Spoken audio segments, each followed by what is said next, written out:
आज भाषा साहित्य सृजनी कार्यक्रम आम फकीरपुर उच्च विद्यालय मंचासीन आमर आपण प्रिय प्रधान शिक्षक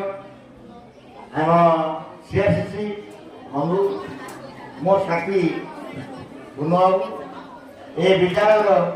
समस्त शिक्षक शिक्षयित्री वृंद श्रद्धा छात्र छात्री मान समस्त आज अति आनंद सहित उपभोग कर कार्यक्रम जहाँ सरकार ये गोटे अति सुंदर प्रयास आपको सफल करने विद्यालय प्रधान शिक्षक सहित सरकारी शिक्षक शिक्षयित्री मैंने क्लस्टर सीआरसीसी बंधु समस्ते प्राणपणे उद्यम कर भल करने पिला आग्रह